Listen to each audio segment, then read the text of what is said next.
Assalamualaikum la famille, j'espère que yéen a ngi am jàmm ju baax voilà donc ñëwaat nañ pour une troisième vidéo ci sujet bi nga xamante ni boobu la ñuy développé fan yi mu nekk les réserves stratégiques de Bitcoin.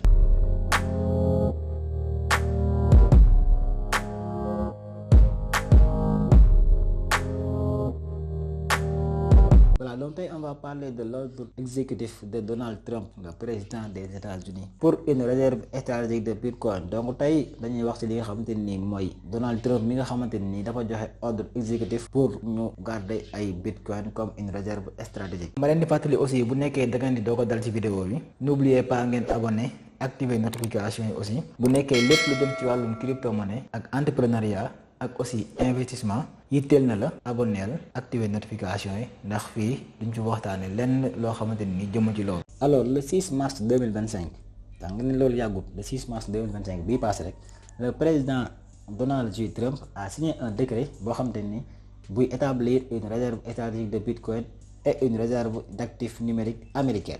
Donc moom le 6 mars 2025 le président Trump dafa signé benn décret boo xamante ni day autorisé pour ñu garder ay Bitcoin ak aussi les autres actifs numériques, les autres crypto-monnaies, donc pour une réserve stratégique. Son objectif c'est juste de renforcer le rôle du pays dans le domaine des crypto-monnaies et des actifs numériques. Trump ñu ñëpp xam nañ ne c'est un grand investisseur, ñu ñëpp xam nañ ne c'est un grand investisseur. Donc moom ba mu toogee daa toog le plus souvent yàggul dara mu signé benn décret boo xamante ni day autorisé pour ñu garder ay Bitcoin wala aussi d'autres actifs numériques pour def ko réserve stratégique de Bitcoin. Objectif am nag bokk na ci li nga xamante ni moo tax mu wax ko muy renforcer li nga xamante ni mooy rôle lu dëkk bi, maanaam doole dëkk bi ci li nga xamante ni mooy domaine nu crypto-monnaie. Dafa bëggoon moom li mu bëggoon mooy États-Unis gën a investir ci crypto-monnaie pour garder le contrôle. Donc cette réserve sera alimentée par du Bitcoin saisi par le gouvernement dans le cadre d'affaires pénales ou civiles.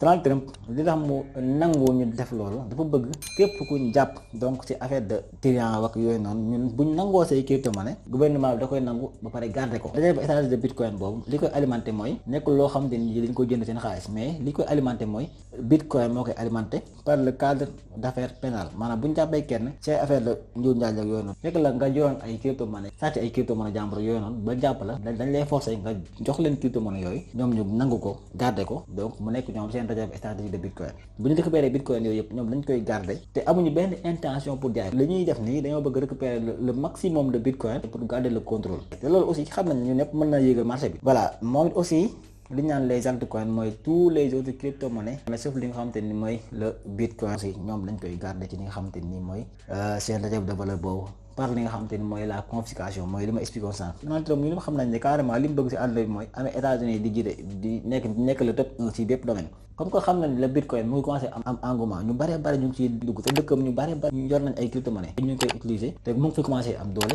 exactement rek moo andi bii décret juste daal di centraliser li nga xamante ni mooy le Bitcoin mu jëm ci États-Unis. Donc ñu ñëpp xam nañ ne réserve de valeur de Bitcoin ñu bare ñu ngi naan lu baax la. Donc dafa am également benn objet de critique boo xamante ni ñu bare ñu koy critiquer par rapport ak loolu. Détenir li nga xamante ni mooy le Bitcoin comme actif de réserve nationale moom day exposer gouvernement bi à une volatilité extrême des cours. Bis bu ne Donald Trump garder li nga xamante ni mooy une réserve stratégique de Bitcoin day exposer gouvernement bi ci li nga xamante ni mooy la volatilité. ñu bari ñeneen loolu arrangé wul gouvernement bi nee nañ bis bu Donald Trump defee loolu États-Unis mën na am problème juste si marché bi wàccee, maanaam su Bitcoin bis bu wàccee ba daanu seen économie mën naa wàcc ba daanu. ñu bari nee nañ est-ce que c'est normal gouvernement bi di garder crypto-monnaie jàmbur yi nga xamante ni da koo récupérer ci benn affaire judiciaire. ñu bari nee nañ loolu c'est pas du tout normal. képp kuñ nangu ci yow ay Bitcoin ba affaire pénale bi am bu ñu yaa jàppee ba tëj la wala nangam dañ laa war a delloo say crypto-monnaie. mu ngi mel ne koo xamante ni dañoo fekk ci yow xaalis ñu ne xaalis bi yow yaa ko moom mënoo koo prouver gars yi nangu xaalis bi téye ko nga dem ba mën koo prouver ñu ne la duñu delloo sa xaalis. Donald Trump nag noonu la bëgg a doxee jaay nit ñi doole. ñu bari nag nee nañ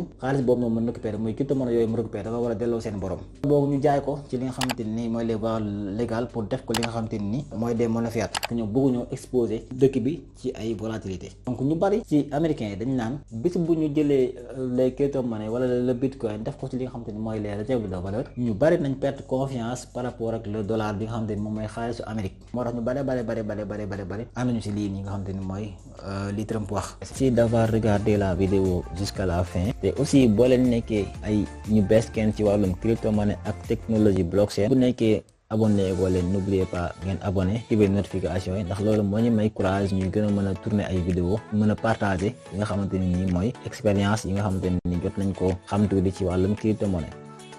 Thank you.